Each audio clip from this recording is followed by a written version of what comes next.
Selamat siang semua, perkenalkan saya Nelly Austin Funataba.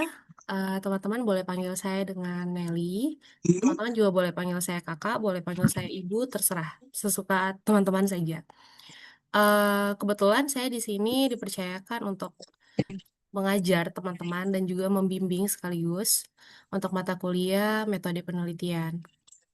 Nah, sebelumnya kita sudah ada beberapa yang kita sudah sempat berkenalan di forum perkenalan dan juga di grup kelas kita ya, grup mata kuliah.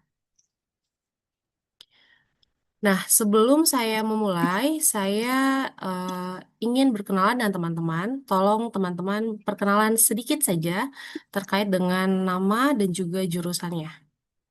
Dipersilakan, Auliana. Ya, Bu. Perkenalkan nama saya Auliana Rahma, jurusan Ekonomi dan Bisnis, Prodi Manajemen, UPBJ Samarinda. Oke, salam kenal Kan? ya, Auliana. Iya, Bu. Selanjutnya, Rijal. Bu, terima kasih Bu. Perkenalkan Bu, nama saya Rizal Abdul Karim Bu, Fakultas Ekonomi dan Bisnis untuk Prodi S1 Manajemen UPBCJ Kota Samarinda Bu. Terima Oke, kasih Bu. oke, salam kenal Rijal. Berikutnya, Fatimah. Perkenalkan nama saya Fatima, Prodi Manajemen, Fakultas Ekonomi dan Bisnis.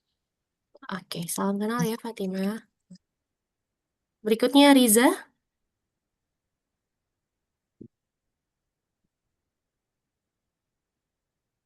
Riza, apakah sudah ada di room ini? Oke, kita next ya. Okta,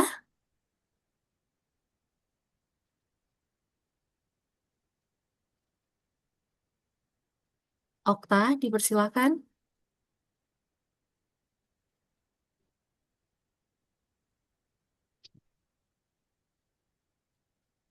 Balik, balik. Oke, mungkin ada bermasalah ya. Lia, berikutnya. Um, Perkenalkan nama saya Niko Manglia Susanti. Saya Prodi Manajemen, Fakultas Ekonomi dan Bisnis. Asal saya dari Bali. Oke, salam kenal ya. Ya, salam kenal. Oke, berikutnya Gali.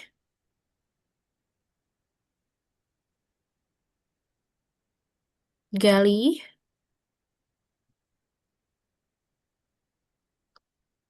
Oke, kita next. Dania, ada?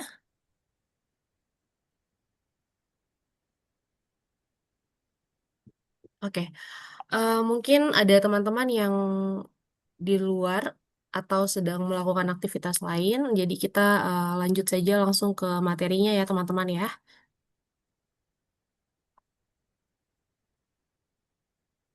Oke, saya izin share screen. Sudah muncul di tampilan teman-teman?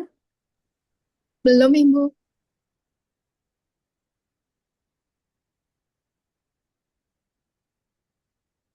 Oke Bu, materinya udah terlihat. Oke, aman ya? Aman, Bu. Oke, Di tempat saya aman Bu. oke kita lanjut ya. Pada siang hari ini kita akan mulai dari tahap paling pertama yaitu kita membahas mengenai panduan teknis dan pengembangan proposal penelitian.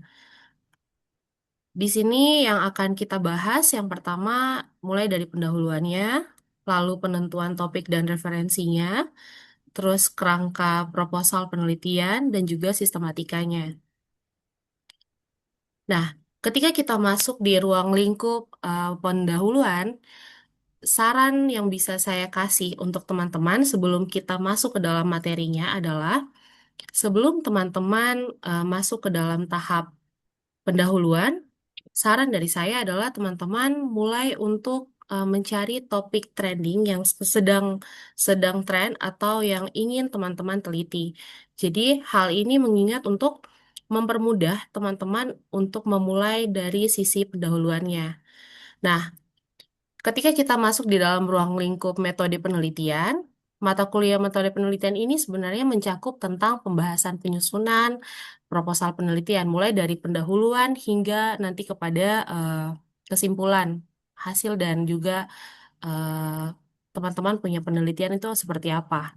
Nah, di dalam ruang lingkup metode penelitian ini juga membahas mengenai panduan mencakup ragam penelitian, sistematika proposal, analisis yang teman-teman pakai untuk menganalisis data teman-teman, aplikasi olahan datanya seperti apa, teman-teman jika menggunakan metode kuantitatif, berarti teman-teman harus menggunakan aplikasi untuk pengujian data teman-teman dan juga format penulisan dan penyelenggaraan bimbingan. Nah, bimbingan ini sudah saya berikan untuk teman-teman sekalian.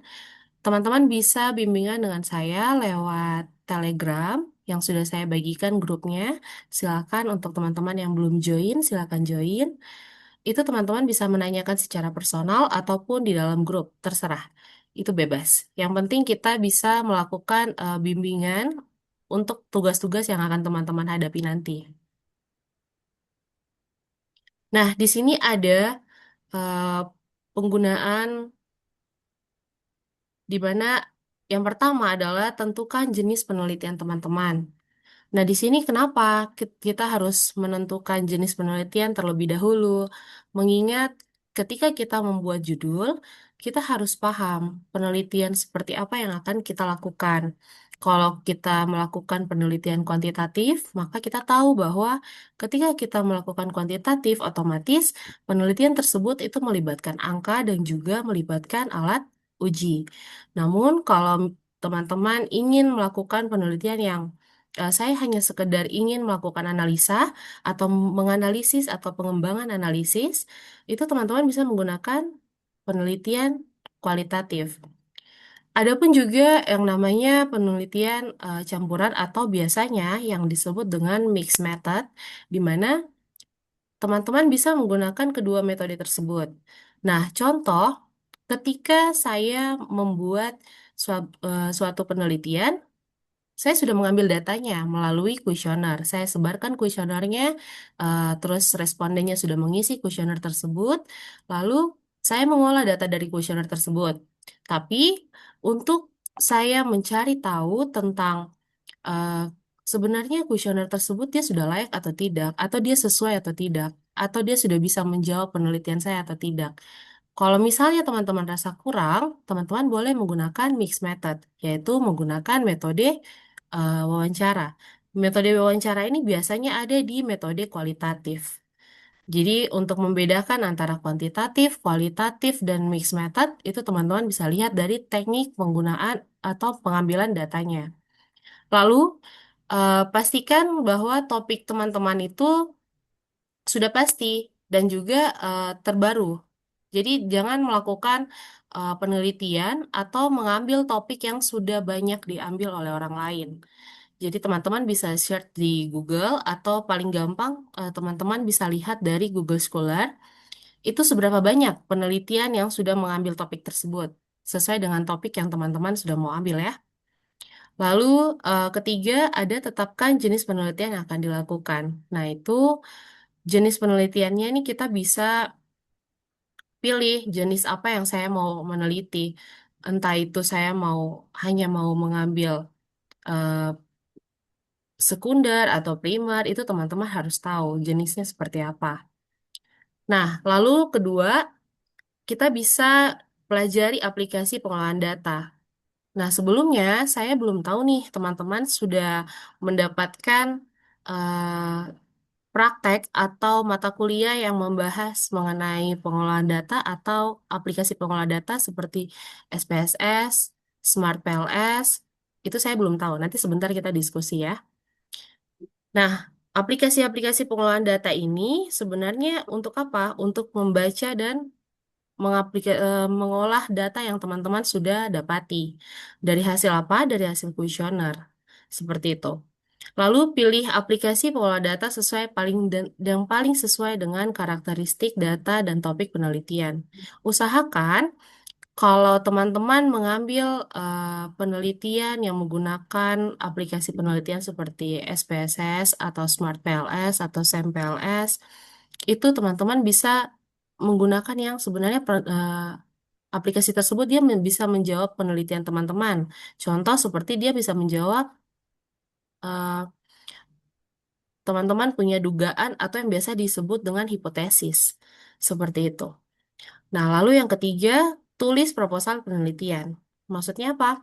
Kita bisa kuasai sistematika proposalnya seperti apa, lalu ikuti sistematikanya sesuai dengan kebijakan yang sudah ditentukan oleh UT. Nanti sebelumnya teman-teman belum mendapatkan template penulisan proposal kan? Nanti saya coba share di grup atau di Erlend-nya teman-teman. Lalu ikuti sistematika penulisan tersebut dan pastikan semua bagian sistematika diisi dengan benar. Nah, berikutnya penentuan topik dan referensi. Sebenarnya untuk teman-teman bisa menentukan topik itu ada beberapa tips di mana mulai dari teman-teman punya minat dan keahlian pribadi. Kalau misalnya teman-teman di manajemen, manajemen apa dulu? Manajemen SDM kah? Atau manajemen keuangan kah?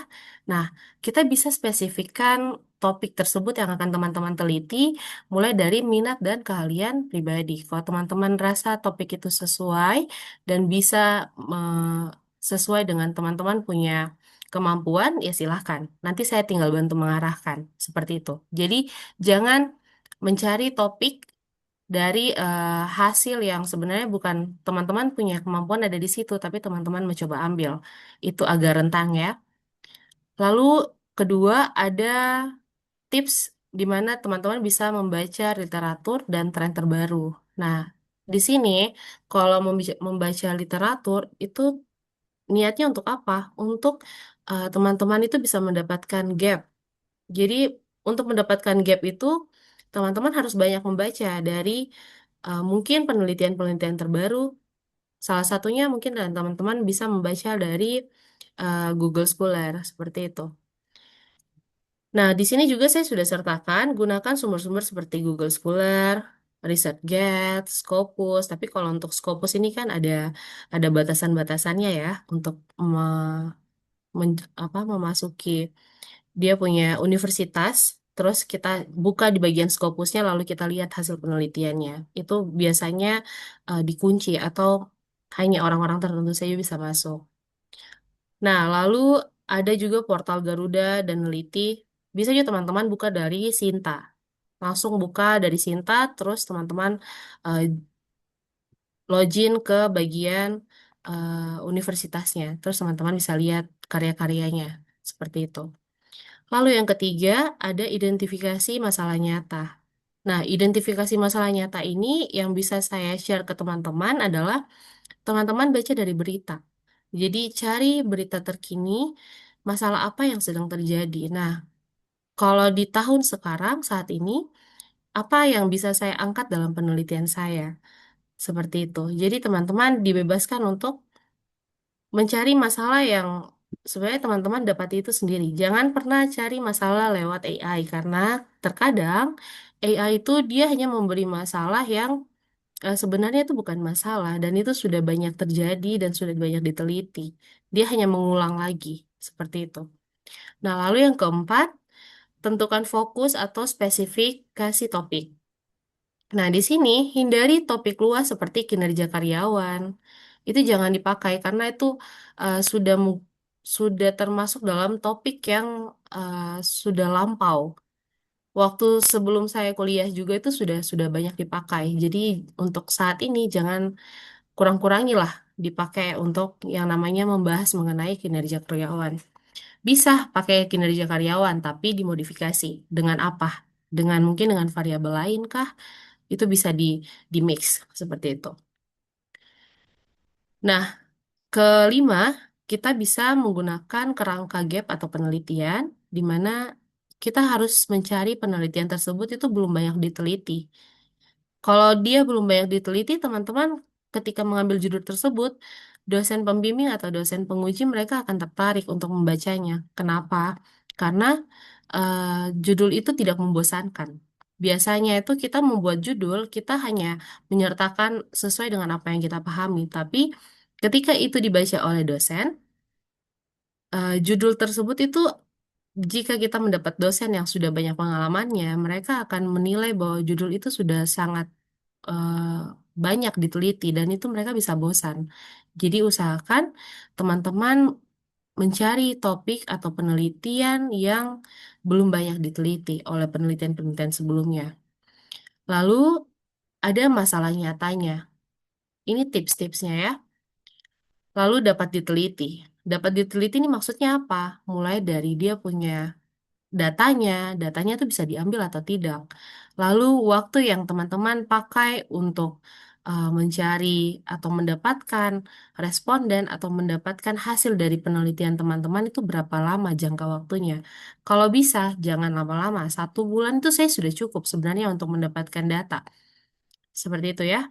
Lalu metode yang teman-teman gunakan itu harus jelas. Teman-teman juga harus pahami metode apa yang cocok untuk teman-teman punya penelitian. Untuk bagian gap penelitian ini nanti kalau misalnya ada yang bingung atau ingin berdiskusi, saya bebaskan untuk bisa share ke saya terkait dengan teman-teman punya judul penelitian dan metode apa yang teman-teman sudah rancang. Lalu yang keenam ada uji kelayakan topik. Nah, uji kelayakan topik ini sebenarnya seperti misalnya kita ingin datanya seperti apa, dia bisa diperoleh atau tidak. Topiknya itu sudah sesuai dengan teman-teman punya topik atau tidak. Kalau misalnya di dalam kelas ini ada teman-teman yang dari prodi akuntansi atau mungkin ada teman-teman dari prodi manajemen itu beda, beda, beda bidangnya. Jadi usahakan mencari topik yang sesuai dengan teman-teman punya bidang. Kalau manajemen, manajemen biasa membahas apa? Kalau akuntansi, akuntansi biasa bahas apa? Seperti itu. Lalu, apakah waktu dan sumber dayanya cukup? Nah, itu seperti yang tadi saya jelaskan, toh. Jadi, ketika waktu yang teman-teman sudah tentukan, kira-kira sumber daya untuk mengisi kuesionernya, teman-teman, jika teman-teman menggunakan metode penelitian kuantitatif, itu sudah cukup atau tidak? Kira-kira satu bulan untuk mendapatkan data itu menurut teman-teman cukup atau tidak? Itu harus di apa namanya di minutes. Jadi di minutes waktunya. Ketika teman-teman ingin menyelesaikan studi tepat waktu, berarti teman-teman harus mendapatkan eh, responden atau teman-teman harus mendapatkan data tuh dalam selang waktu berapa lama. Itu teman-teman harus eh, apa namanya? Teman-teman bisa merencanakan itu dari awal. Sejak menemukan topik itu langsung sudah berpikir untuk bagaimana sampai kepada uji kelayakan topik tersebut atau penelitian itu. Lalu, penelitian itu bisa diukur secara ilmiah atau tidak. Nah, terkadang kita itu salah menafsir bahwa penelitian itu yang penting kita membuat satu riset atau kita membuat satu permasalahan, terus kita menjawab permasalahan tersebut. Sebenarnya kebanyakan mahasiswa yang saya temui itu mereka berpikir instan untuk mendapatkan permasalahan dan insan juga mendapatkan jawaban. Sebenarnya bukan itu maksud dari sebuah penelitian, tetapi penelitian itu bisa diukur secara ilmiah atau tidak. Cara mengukurnya seperti apa? Cara ukurnya itu menggunakan alat uji yang tadi sudah sempat saya singgung di awal. Seperti itu.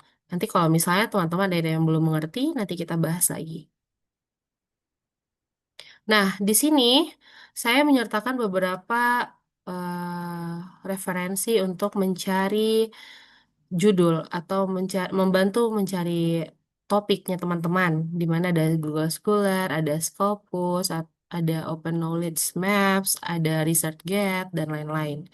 Teman-teman bisa lihat dari yang saya sudah sertakan ini. Saya sudah lampirkan juga. Nah, ketika kita membuat satu penelitian, kita juga memerlukan yang namanya riset sebelumnya. Seperti yang kemarin saya sudah sempat singgung nih teman-teman, untuk teman-teman mengerjakan tugas satu, berarti teman-teman harus menyertakan penelitian-penelitian sebelumnya atau referensi-referensi teman-teman. Nah, ketika teman-teman sudah masuk di dalam proposal atau pembuatan proposal, bukan lagi draft proposal ya, tapi sudah dalam bentuk proposal utuh, teman-teman diharapkan untuk memasukkan yang namanya daftar pustaka.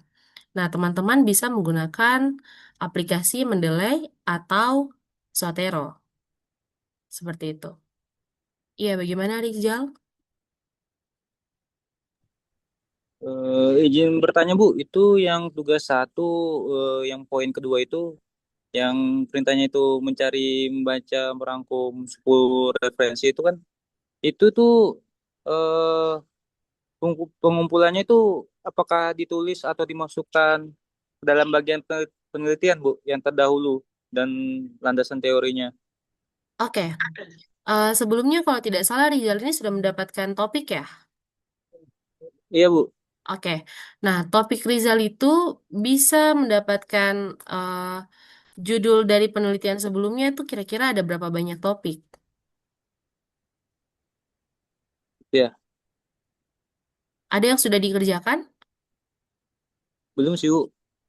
Oke, kalau kalau dari untuk menjawab pertanyaan Rizal tadi ya, apa yang Rizal cari saat ini untuk menjadi landasan penulisan topik atau pembuatan proposal atau draft proposal saat ini yang untuk tugas satu itu bisa digunakan di penelitian sebelumnya nanti ketika teman-teman memasukkan proposal. Jadi itu bisa disertakan, baik itu dari jurnal kah, dari buku kah, seperti itu.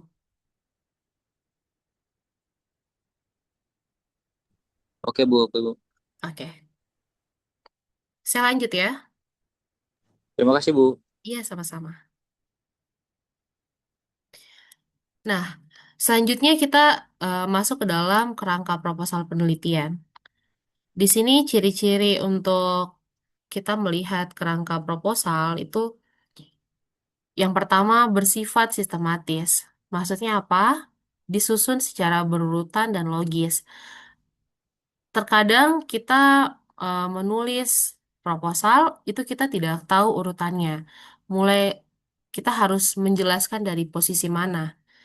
Itu kadang tidak banyak dimengerti oleh mahasiswa. Namun nanti ketika teman-teman sudah menulis draft atau teman-teman sudah membuat satu proposal pendahuluannya, nanti teman-teman bisa share ke saya agar saya koreksi.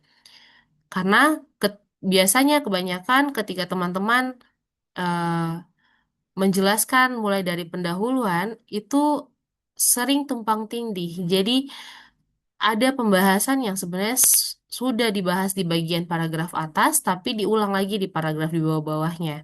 Nah, itu biasanya kesalahan yang cukup eh, banyak atau cukup detail nanti ketika dikoreksi oleh dosen penguji atau dosen pembimbing. Nah, untuk menulis sebuah proposal, ada struktur-strukturalnya di mana yang pertama sudah pasti kita menulis mulai dari pendahuluan.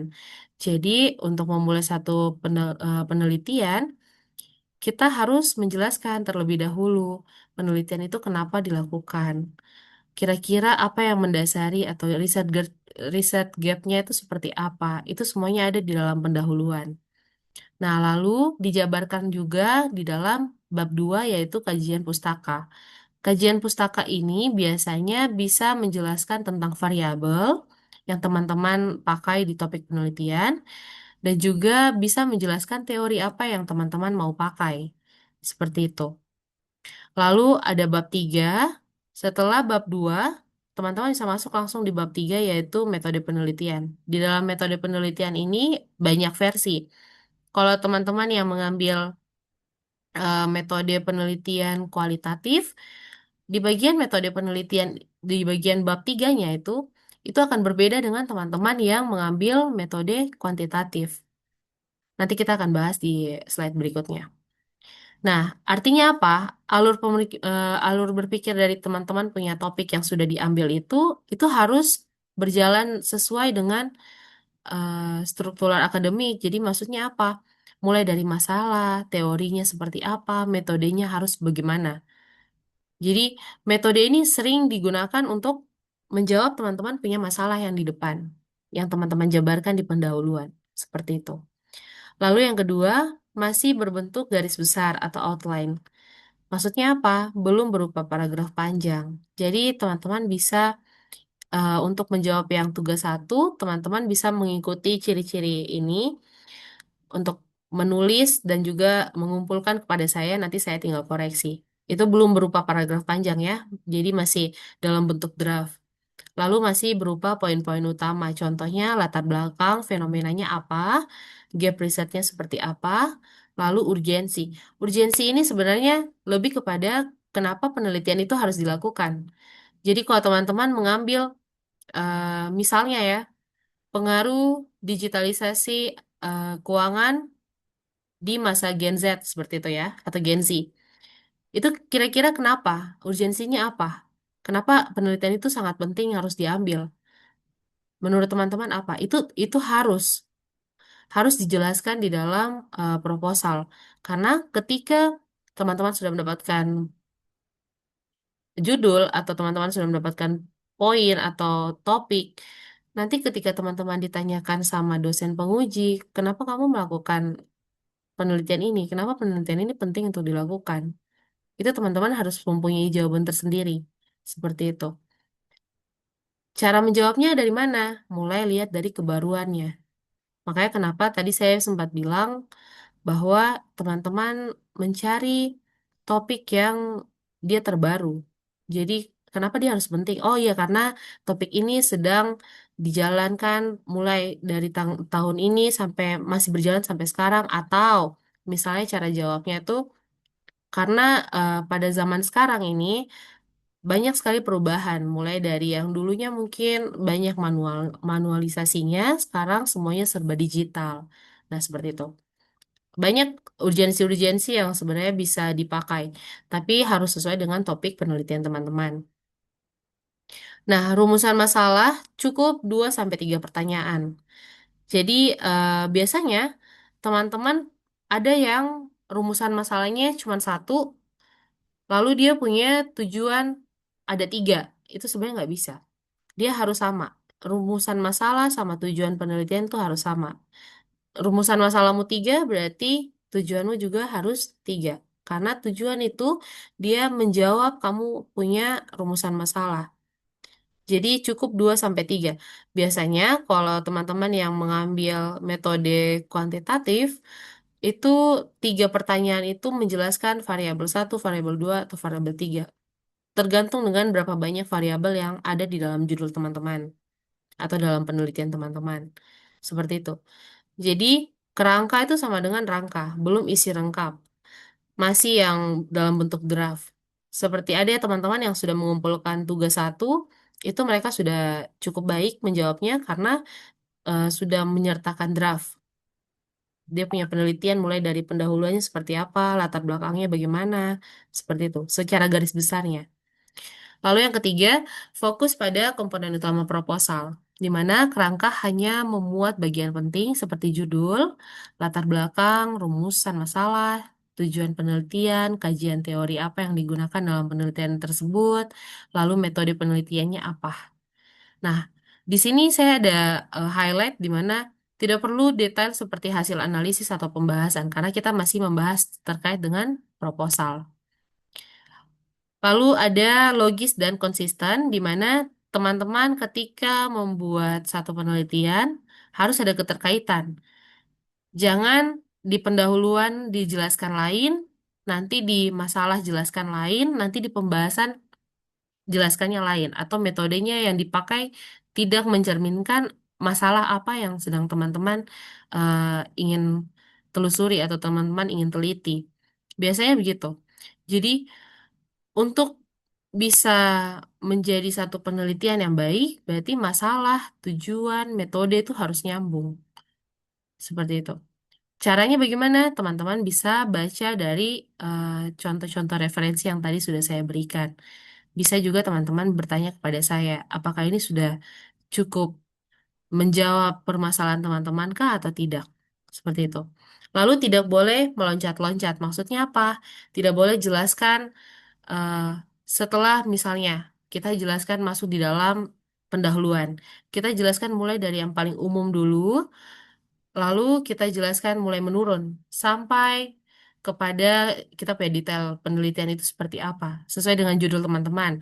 Jangan teman-teman jelaskan dari umum langsung ke judul teman-teman, habis itu lagi teman-teman jelaskan lagi ke umum. Jangan, karena itu nanti dibilang tidak terstruktur isiannya. Seperti itu. Nanti saya akan koreksi dan saya akan memberikan beberapa contoh juga. Nanti saya kirim di grup grup kita yang sudah kita buat. Contohnya ya, nah di sini sudah saya jelaskan juga jika meneliti, kalau teman-teman meneliti minat beli, maka metode yang harus diukur, yang digunakan adalah menggali tentang minat beli. Jangan teman-teman meneliti tentang minat beli, tapi teman-teman bahas soal misalnya kepuasan konsumen kah atau apa. Tidak, teman-teman bahas terkait dengan minat beli saja. Jadi harus bahas pure ke teman-teman punya topik penelitian. Jangan bahas sesuatu yang tidak ada di dalam topik teman-teman. Nah, berikutnya ada spesifik dan terarah. Maksudnya apa? Tidak terlalu umum, sudah menunjukkan variabelnya ada atau tidak. Variabel ini biasa kita bisa lihat dari judul teman-teman. Kalau teman-teman menggunakan eh, kata variabel yang untuk kuantitatif, ya sudah, berarti fokusnya juga harus kepada kuantitatif. Jangan variabelnya kuantitatif, fokusnya ke kualitatif. Tidak bisa. Jadi dia harus terarah. Kalau kualitatif ya kualitatif, kalau kuantitatif kuantitatif. Contohnya seperti apa? Penelitian tentang pemasaran. Ini merupakan penelitian yang umum ya menurut saya. Jadi saya kasih contoh seperti ini. Pemasaran ini nih bisa bisa banyak aspek. Pemasaran apa yang teman-teman mau ambil? Beda kalau misalnya teman-teman ambil judul atau topik strategi digital marketing dalam meningkatkan minat beli. Ini kita masih bahas yang terkait minat beli tadi ya. Jadi eh, ketika sudah mendapatkan topik, untuk bisa spesifik dan terarah tuh teman-teman seperti apa menjabarkannya. Jadi jangan jangan memasukkan sesuatu yang sebenarnya tidak ada di dalam judul teman-teman atau topik teman-teman. Nanti bisa kemana-mana pembahasannya. Lalu yang berikutnya ada fleksibel atau masih bisa dikembangkan. Nah, ini terkait dengan kerangka bisa direvisi saat penulisan proposal lengkap. Kerangkanya bisa direvisi seperti apa? Isiannya maksudnya. Lalu tidak bersifat final. Inti, inti penting karena masih mencari jurnal biasanya akan ada penyesuaian. Jadi kalau misalnya teman-teman, jurnal yang teman-teman pakai, seperti tadi yang ditanya oleh teman Rijal, itu bisa berubah ketika nanti teman-teman menyusun proposal lengkap atau sudah masuk di dalam skripsi. Bisa bertambah, bisa juga dihapus itu panduannya atau penelitian sebelumnya. Seperti itu. Karena ini kan masih masih eh, teman-teman masih diarahkan untuk membuat draft penelitian, jadi belum bersifat final. Lalu berikutnya menggunakan bahasa ilmiah singkat. Nah, ini juga sering salah digunakan oleh mahasiswa-mahasiswi. Kenapa? Biasanya mahasiswa-mahasiswi itu menggunakan bahasa sehari-hari dan juga menggunakan bahasa-bahasa yang sebenarnya itu bukan bahasa ilmiah, tapi dia masukkan di dalam dia punya draft penulisan penelitian. Apalagi jika misalnya teman-teman berargumen menggunakan opini pribadi, itu tidak disarankan untuk dimasukkan di dalam penulisan proposal. Karena ketika kita menulis proposal, kita harus tahu kita menggunakan opininya siapa. Ketika kita menggunakan opininya Sugiono, berarti nama Sugiono itu harus ada di kita punya daftar pustaka. Jangan kita hanya menggunakan opininya, tapi kita tidak mengutip siapa punya opini. Kita ambil opini itu dari mana? Jangan.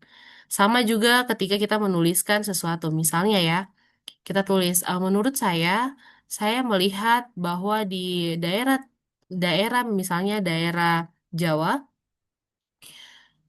terjadi tingkat korupsi bla bla bla bla bla gitu kan. Nah, ketika dosen penguji kalian bertanya, ini menurut siapa? Terus kalian menjawab, itu hasil tinjauan saya sendiri. Itu nggak bisa. Itu dianggap tidak sah dalam sebuah penulisan ilmiah.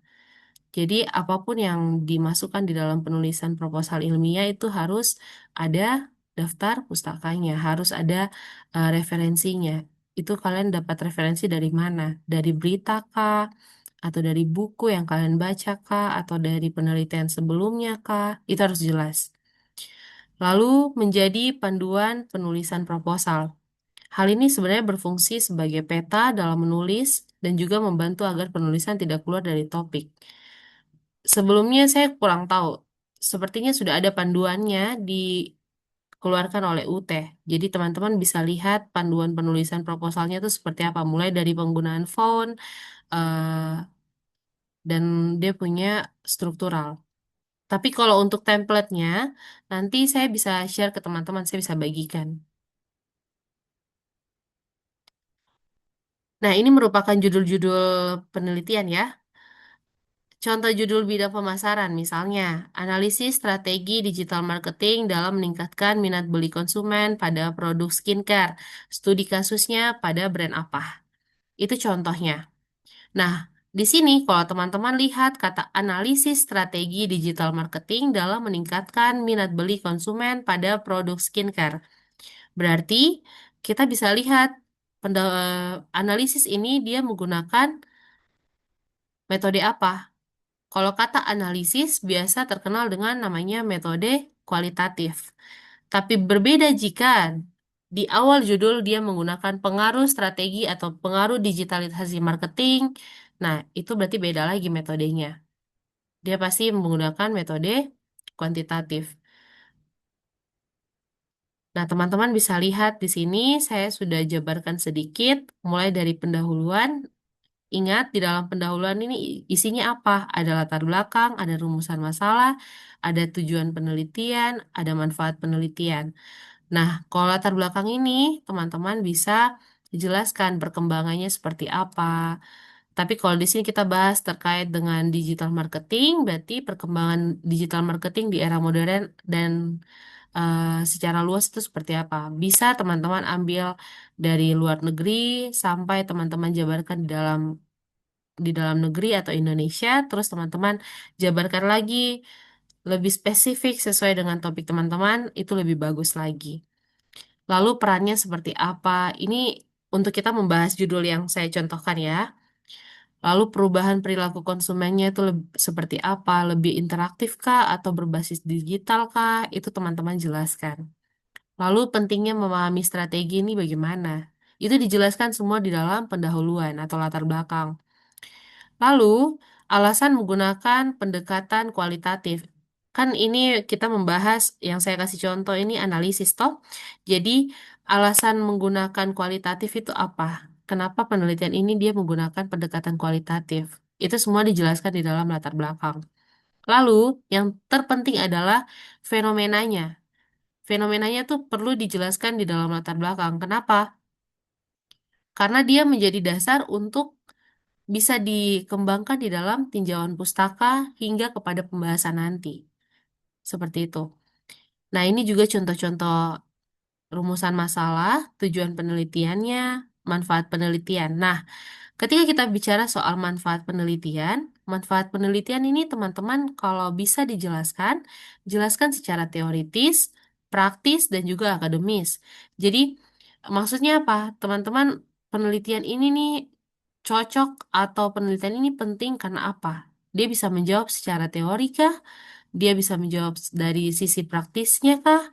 Atau dari sisi akademiknya kah? Seperti itu. Itu perlu dijabarkan di dalam manfaat penelitian.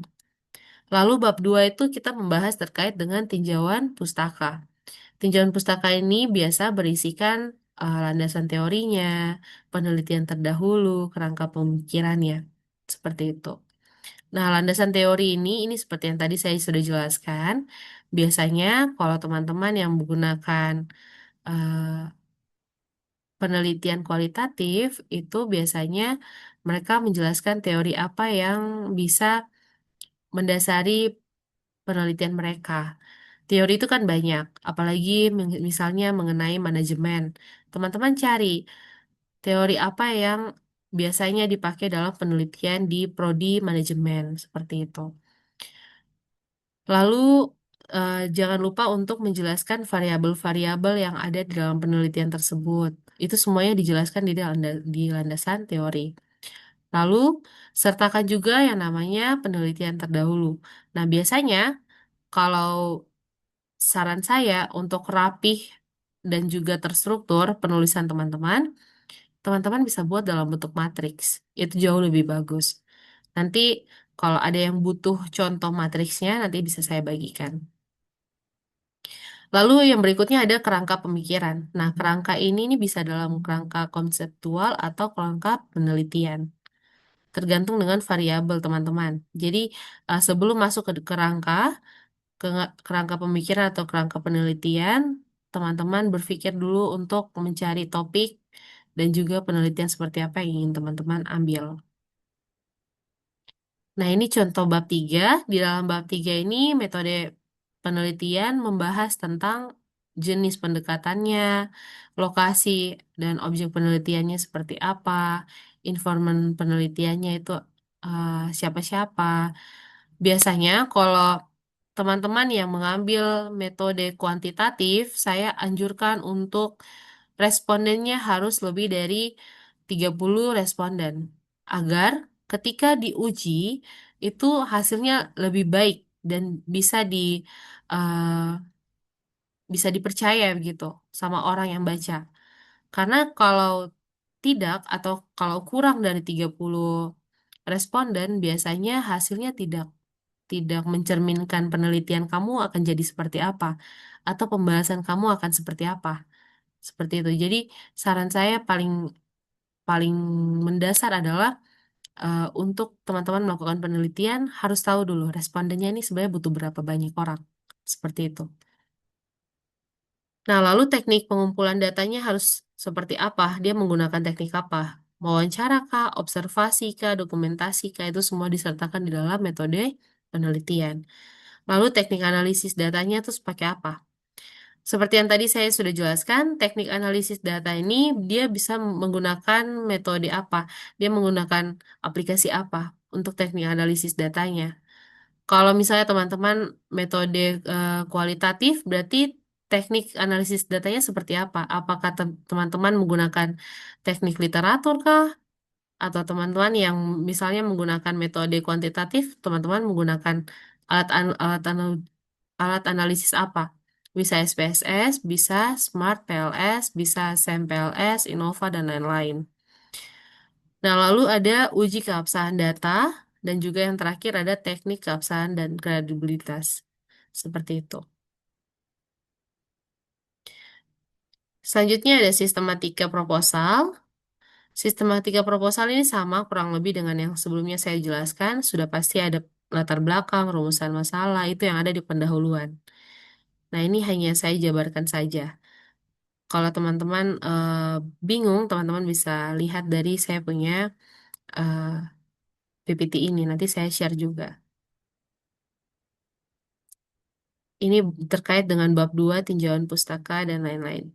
Ini seperti yang tadi ya, yang sudah saya jelaskan. Kurang lebih yang ada di dalam sini sudah saya jelaskan tadi ketika saya jelaskan struktural.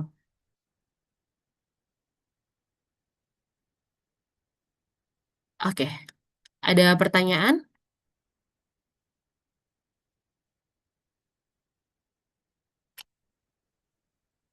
Ada pertanyaan, teman-teman?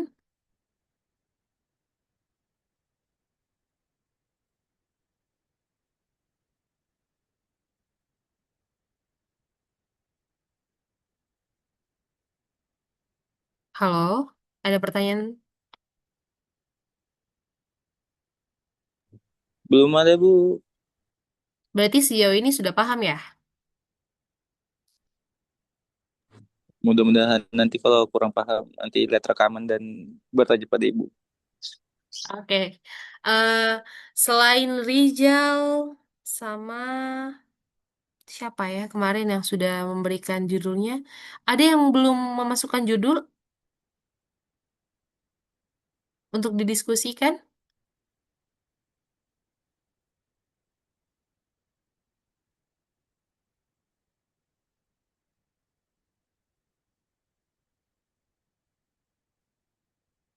Halo, teman-teman ada yang belum memasukkan judul atau ingin dibahas di forum ini? Boleh.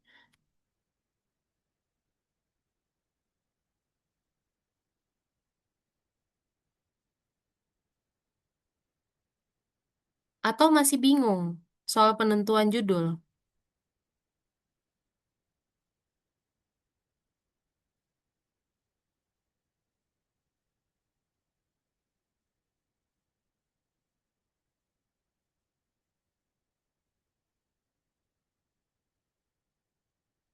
Baik, jika tidak ada pertanyaan dan juga tidak ada yang ingin didiskusikan, berarti saya berpikir sejauh ini teman-teman sudah cukup paham ya.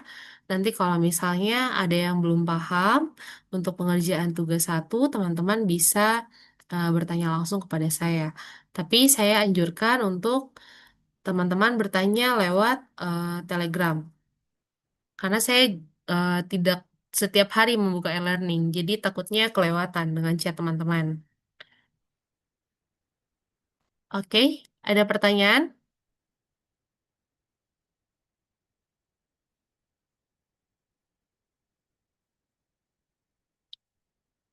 Oke, kalau tidak ada, teman-teman bisa mengisi daftar hadir yang sudah saya sertakan di e-learning ya.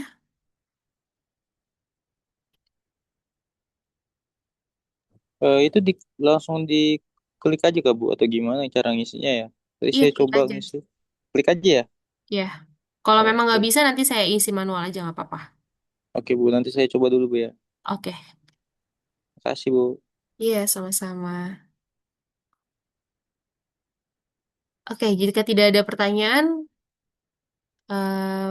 web untuk web pertama ini berarti disudahi saja ya. Atau ada teman-teman yang ingin bertanya? Membahas topik misalnya?